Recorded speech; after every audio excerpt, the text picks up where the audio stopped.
Assalamualaikum warahmatullahi wabarakatuh. Salam sejahtera bagi kita semua. Om Swastiastu, Namo Buddhaya, salam kebajikan. Salam hormat kepada Bapak, Ibu, Asesor, Sertifikasi Dosen tahun 2026. Perkenalkan, saya Jen Mariam Monepa, SPSI, MPSI, Psikolog, yang merupakan dosen pada program studi kedokteran Fakultas Kedokteran Universitas Tadulako. Pada kesempatan ini, saya akan menyajikan video pernyataan diri dosen untuk unjuk kerja Tridharma Perguruan Tinggi atau PDD UKTPT Pengajaran Serdos tahun 2026. Pada video unjuk kerja kali ini, saya akan mendemonstrasikan pelaksanaan pembelajaran untuk topik critical thinking atau dalam bahasa Indonesia kita mengenal dengan istilah berpikir kritis dan merupakan salah satu topik perkuliahan pada blok 1 keterampilan belajar dan terminologi kedokteran yang berada pada semester 1 dengan bobot 3 SKS. Blok ini dirancang agar mahasiswa mengerti dan memahami tentang kemampuan dasar dalam belajar dan menguasai kemampuan dasar sebelum melalui proses perkuliahan sebagai mahasiswa kedokteran, serta memahami medical terminologi dan osteologi dalam anatomi. Mengapa topik ini menjadi penting? Karena berpikir kritis merupakan salah satu kompetensi esensial yang harus dimiliki oleh seorang dokter. Dalam praktek kedokteran, seorang dokter dihadapkan pada berbagai informasi dan data yang kompleks. Kemampuan untuk menganalisis, mengevaluasi, dan mensintesis informasi secara kritis sangat diperlukan untuk menegakkan diagnosis yang akurat, menentukan terapi yang tepat, mengambil keputusan klinis yang bijaksana, serta memberikan pelayanan kesehatan yang aman dan berkualitas. Materi yang akan saya sampaikan dalam sesi lecture ini mencakup beberapa pokok bahasan sebagai berikut: pengertian berpikir kritis, karakteristik berpikir kritis, manfaat berpikir kritis, serta hambatan yang sering ditemukan dalam menerapkan berpikir kritis. Materi ini disampaikan dengan tujuan untuk memenuhi capaian pembelajaran mata kuliah, yaitu mahasiswa mengetahui dan mampu melakukan diskusi tutorial dengan metode 7 Jumps. Selanjutnya, mahasiswa dapat memahami kemampuan dasar dalam belajar dan memahami medical terminologi dan osteologi dalam anatomi secara komprehensif. Dengan subcapaian pembelajaran mata kuliah, yaitu menjelaskan konsep dan ciri critical thinking. Selanjutnya, untuk mencapai capaian pembelajaran mata kuliah, maka saya menggunakan pendekatan pembelajaran yang terstruktur, yaitu dengan menggunakan metode delivery, interaction, dan assessment atau disingkat DIA. Dengan tujuan agar pembelajaran menjadi efektif, interaktif, dan terukur, serta tidak hanya selesai di penyampaian saja, tetapi benar-benar menjamin mahasiswa memahami dan mampu menerapkan apa yang telah dipelajari. Berikut uraian metode DIA. Yang pertama, delivery. Pada tahapan ini, penyampaian materi dimulai dari konsep dasar definisi berpikir kritis, kemudian dilanjutkan ke karakteristik, komponen, hingga penerapan dan manfaatnya dalam konteks pendidikan kedokteran. Untuk membuat penyampaian lebih konkret dan mudah untuk dipahami, maka saat sesi lecture, saya akan menyisipkan ilustrasi yang menggambarkan situasi dalam pengambilan keputusan. Selanjutnya yang kedua, interaction. Pada bagian ini, saya akan menyelipkan pertanyaan-pertanyaan reflektif di sela-sela penjelasan untuk merangsang pemikiran kritis mahasiswa. Selanjutnya, saya juga akan mengajukan pertanyaan sederhana dan mengajak mahasiswa untuk menjawab pertanyaan secara langsung, kemudian saya akan memberikan klarifikasi dan penguatan. Dengan cara ini, mahasiswa tidak menjadi pendengar pasif saja, tetapi terus terlibat secara kognitif dan reflektif sepanjang sesi lecture berlangsung. Yang ketiga adalah assessment.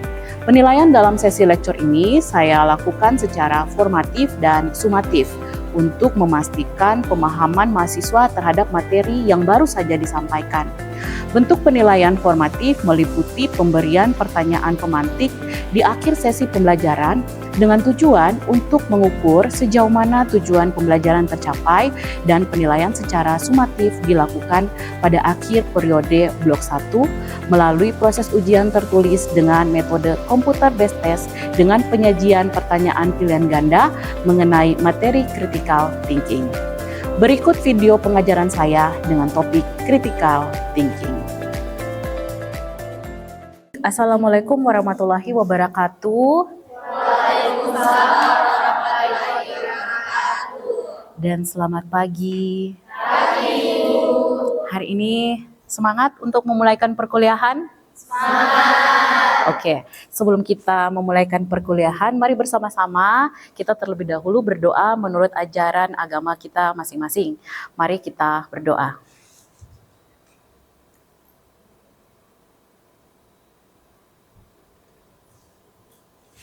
Oke, selesai. Oke, kita akan masuk pada topik pembelajaran kita pada pagi hari ini. Sebelumnya kita sudah mempelajari tentang topik self-directed learning, bagaimana kita diajar untuk kita bisa belajar untuk memahami informasi-informasi yang diberikan kepada kita secara mandiri dan kemudian mencari tahu secara mandiri. Ini akan membantu kita nanti dalam kita mempelajari atau dalam kita belajar selama perkuliahan di kedokteran. Oke. Hari ini kita akan mau membahas tentang critical thinking. Sudah pernah mendengar istilah ini? Sudah cukup sering ya mendengar ya.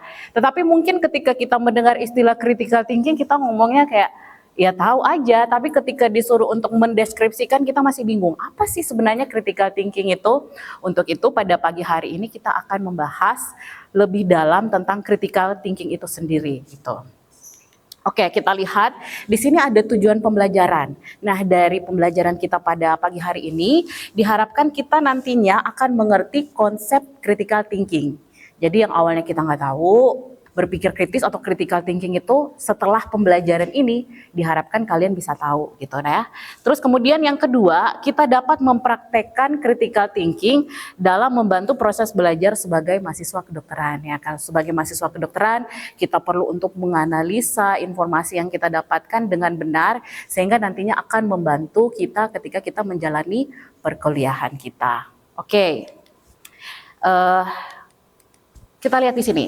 Nah, di sini bagaimana kita menyikapi informasi. Misalnya nih, dalam satu momen ya, kita menerima informasi di WhatsApp grup keluarga tentang informasi yang mengatakan bahwa ada ramuan ya yang sangat mujarab yang mampu untuk menyembuhkan virus dalam 1 jam. Oke, kira-kira ketika kalian menerima informasi tersebut, apa yang kalian lakukan gitu ya? Ada yang bisa untuk merespon ini? Oke, silakan. Dari saya pribadi, yang pertama pastinya mengetahui dulu apakah itu informasinya benar atau tidak. Nah, biasanya itu saya menggunakan aplikasi Google karena sekarang kan sudah canggih Bu. Jadi biasanya saya ikuti fakta.com. Nah, saya tinggal saling link yang sudah di-share di Google, lalu saya tempelkan dan saya cari. Nah, dia itu biasanya harus ada jawabannya, apakah jawabannya ini benar-benar valid atau tidak. Nah, kalau misalnya valid berarti saya informasikan ke guru bahwa ini itu benar. Tapi kalau misalnya informasinya hoax, saya itu mengatakan di guru bahwa ini itu adalah informasi yang hoax dan kalau boleh tidak bisa disebar lagi. Dari saya. Oke, terima kasih. Oke, ada lagi yang mau memberikan pendapatnya? Oke, silakan, Uli. Dari saya itu ada orang yang kurang percaya. Begitu. Saya tanya dulu ke misalnya adik saya mengirim dari link untuk tanya dapatnya dari mana. Nah, terus ke tempatnya dari orang lain, saya masuk Google cari tahu dulu apakah benar atau tidak. Kalau tidak benar, saya kira tadi saya untuk dengan kayak yang tadi bilang lanjut ke orang lain. Oke, baik, terima kasih. Artinya sebenarnya dua informasi yang kita peroleh dari dua teman kalian ini sudah mencakup sebenarnya apa yang dimaksud dengan berpikir kritis ya. Ketika mereka kemudian memperoleh sebuah informasi, mereka tidak langsung mempercayai informasi tersebut, tetapi berusaha untuk mencari tahu sumber informasi tersebut apakah benar atau tidak, gitu ya. Oke. Nah, di sini kalau kita melihat secara definisi, apa sih sebenarnya yang dimaksud dengan berpikir kritis? Misalnya ada orang yang kemudian, misalnya kalian menyampaikan sebuah pernyataan gitu ya, atau pendapat kalian. Terus kemudian ada yang menyanggah pendapat kalian dengan berbagai macam perkataan, kemudian dengan berbagai macam argumen. Nah, orang ini belum tentu dikatakan dia berpikir kritis, ya. Karena bisa saja yang dilakukan orang tersebut baru sekedar mengkritik. Artinya mengkritik itu bukan berarti sama dengan orang yang berpikir kritis, gitu ya. Nah, sebuah penilaian beralasan untuk membuat keputusan terbaik di tengah ketidakpastian. Artinya ketika orang bingung apakah berita ini benar atau tidak, apakah yang diinformasikan itu adalah benar atau tidak, orang tersebut mampu untuk menyanggahnya atau orang tersebut mampu memberikan bukti-bukti yang real atau yang fakta agar supaya apa? Tidak terjadi misinformasi. Gitu. Nah, di sini kita melihat bagaimana sebuah keputusan yang tepat itu bisa diambil. Yang pilar pertama, kita harus punya keterampilan intelektual. Artinya proses berpikir kita terus kita gunakan gitu ya. Yang pertama, analisis data secara mendalam. Kalau misalnya dapat informasi jangan langsung ditelan aja gitu ya, atau misalnya langsung dimuntahkan di WhatsApp grup gitu ya, karena melihat kayak beritanya ini sangat, menurut saya ini beritanya sangat menarik, terus langsung saya share begitu aja. Tetapi harus kita analisis dulu datanya secara mendalam. Apakah data yang dibagikan atau data yang saya terima ini benar-benar adalah sesuai dengan faktanya. Terus kemudian yang kedua, evaluasi bukti secara ilmiah. Cari ya bukti ilmiah. Kalau sekarang kan kalian sudah paham tentang kecanggihan teknologi ya, banyak aplikasi-aplikasi yang bisa digunakan untuk mencari tahu apakah sebuah berita itu benar atau tidak. Atau misalnya ketika kalian mau mencari informasi tentang informasi dari sebuah berita yang kalian terima, kalian bisa searching, misalnya mencari jurnalnya. Apakah benar gitu ya, sesuai atau tidak gitu. Jadi pembuktiannya juga harus lebih jelas gitu. Selanjutnya penalaran dan logika deduktif. Artinya dalam kita berbicara atau dalam kita mengungkapkan sebuah ide atau pemahaman kita, itu didasarkan atas bukti yang logis atau yang jelas. Ada kepastiannya gitu ya. Selanjutnya kita melihat pilar kedua atau disebut dengan disposisi mental. Di sini yang pertama adalah sikap terbuka terhadap perspektif baru. Artinya apa? Artinya kalau kita punya pendapat yang baru gitu, atau misalnya kita punya sesuatu dalam pemikiran kita juga butuh masukan dari orang lain. Gitu ya. Tidak hanya menganggap bahwa ini pendapat saya pribadi nih yang paling benar gitu. Tidak ya. Tetapi saya juga butuh masukan dari orang lain supaya apa? Semakin saya banyak menerima masukan dari orang lain, semakin saya punya segudang informasi. Semakin ketika saya bisa memberikan informasi ini kembali kepada orang lain, semakin bisa terpercaya. Karena saya mau menerima masukan dari orang lain. Kemudian ada sikap empati terhadap pasien. Artinya gini, ketika kita menerima informasi dari pasien kita tahu nih informasi yang dia berikan ini adalah murni dari si pasien kita. Sehingga kita harus juga menguji kebenarannya. Jangan misalnya ketika pasien kita ngomong kita langsung nggak percaya gitu ya. Kita harus punya empati, mempercayai apa yang dia katakan karena dia adalah sumber informasi dari kita gitu. Selanjutnya yang ketiga adalah kemauan untuk mempertanyakan asumsi diri sendiri. Asumsi itu adalah sesuatu yang berasal dari dirimu gitu. Pendapatmu, ide-idemu gitu. Nah, ide kita itu bisa terjamin dengan benar kalau itu bisa diuji gitu ya. Jadi semakin banyak diuji, semakin dijamin kebenarannya gitu. Makanya asumsi kita perlu juga untuk kita uji. Nah, di sini 3 karakteristik pemikir kritis. Ya, kalau kita pengen jadi pemikir kritis, maka yang pertama itu adalah kita harus punya inovasi. Jadi memiliki rasa ingin tahu yang tiada henti, selalu bertanya mengapa dan bagaimana. Jadi kalau orang hanya sampai di menerima informasi tapi dia tidak bertanya, kenapa ya bisa seperti itu? Bagaimana ya bisa seperti itu tidak akan bisa membantu dia untuk bisa lebih berpikir kritis. Ya, dia hanya stuck di situ saja. Tetapi kalau kamu terus mempertanyakan, kenapa ya bisa ya? Kayak misalnya kalian punya informasi yang baru tentang teman kalian, pasti kan kalian cari tahu nih ya. Ini dia kenapa ini dia? Seperti apa dia gitu. Nah, dalam berpikir kritis dibutuhkan juga kemampuan seperti itu. Harus punya rasa ingin tahu yang cukup tinggi gitu.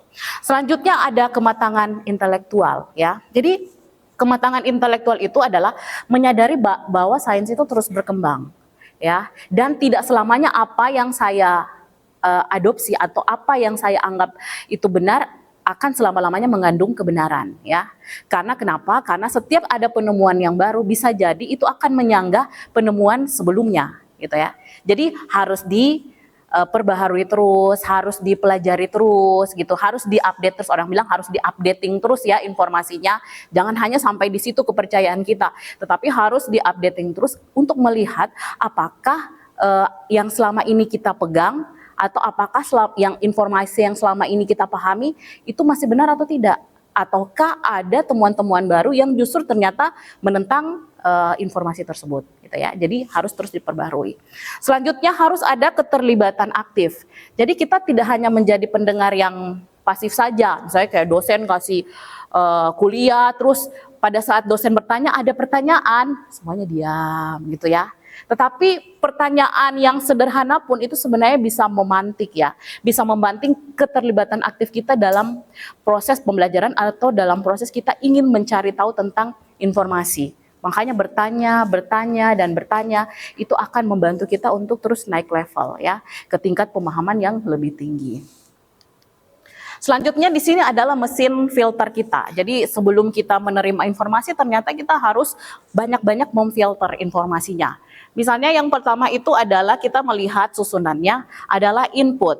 Jadi informasi mentah dan asumsi pribadi. Jadi yang benar-benar baru kita terima, misalnya kita menerima informasi di WhatsApp group, itu adalah dianggap sebagai informasi yang mentah gitu ya, kita terima. Selanjutnya, di dalam kita menerima informasi harus dilakukan prosesnya ya, harus diuji, harus didiskusikan. Nah, di sini ada uji asumsi dengan rekan sejawat gitu ya. Kalau misalnya saya ragu dengan informasi ini, maka saya harus tanya teman saya. Jangan-jangan informasi yang saya terima ini tidak benar gitu.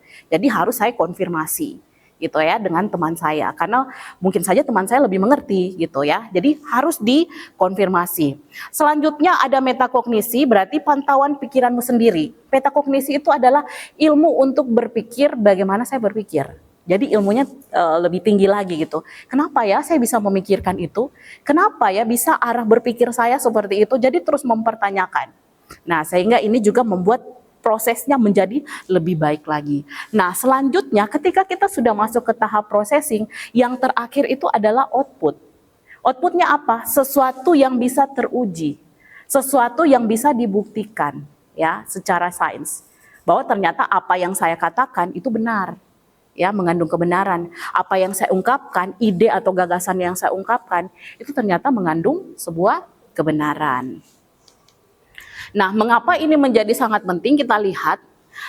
Yang pertama adalah untuk penerapan pola pikir. Jadi seperti pisau yang terus diasah, maka otak kita juga perlu untuk diasah.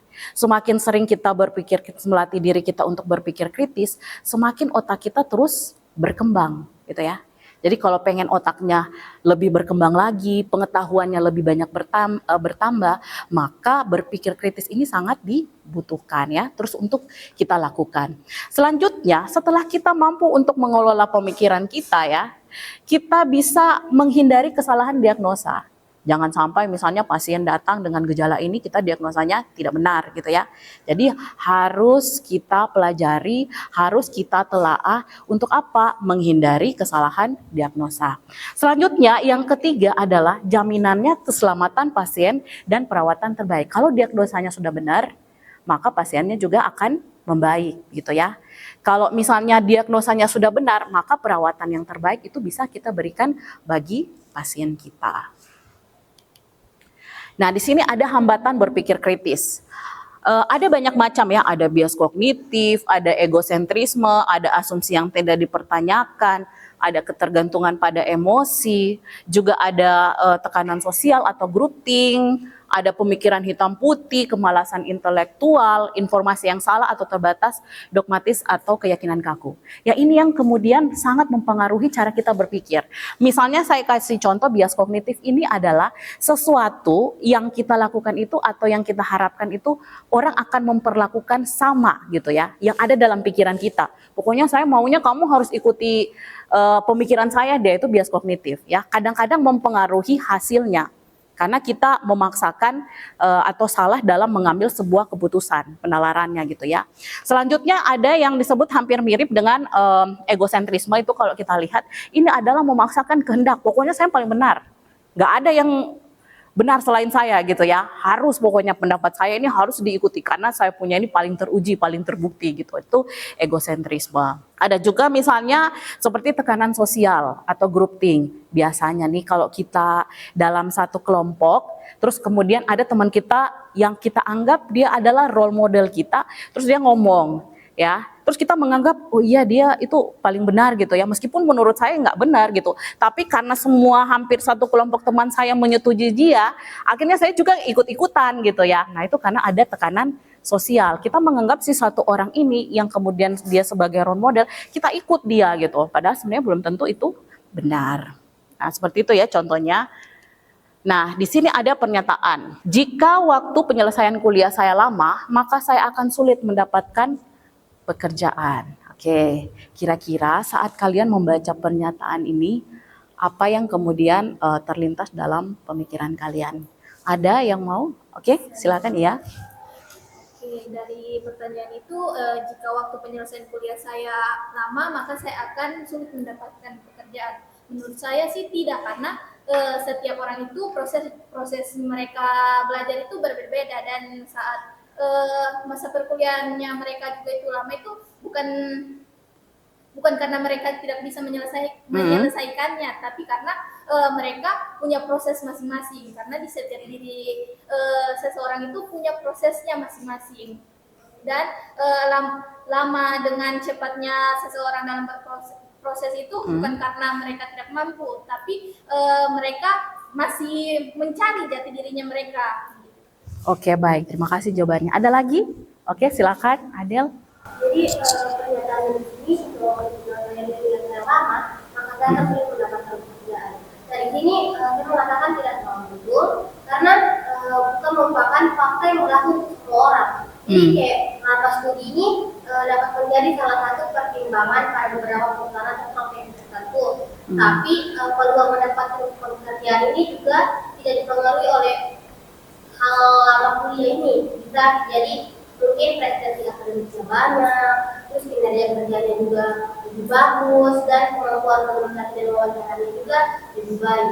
Oke, baik, terima kasih. Jadi memang pernyataan ini ketika kalau misalnya kita lihat jika waktu penyelesaian kuliah saya lama, maka saya akan sulit mendapatkan pekerjaan. Mungkin kalau kita tidak menggunakan berpikir kritis, kita langsung percaya aja, oh berarti saya lama kuliah nanti saya sulit dapat pekerjaan gitu kan. Itu asumsi yang kemudian itu berkembang ya. Kadang-kadang mungkin orang tua kita bilang, oh tuh lama kuliah nanti sulit dapat pekerjaan gitu ya.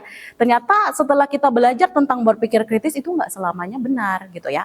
Karena apa? Harus dibuktikan apakah benar setiap orang yang lama kuliahnya pasti sulit dapat pekerjaan. Kita harus lihat angkanya dulu, nggak bisa langsung percaya gitu ya. Kita lihat ada nggak hasil penelitiannya, seperti apa penelitiannya membuktikan gitu ya.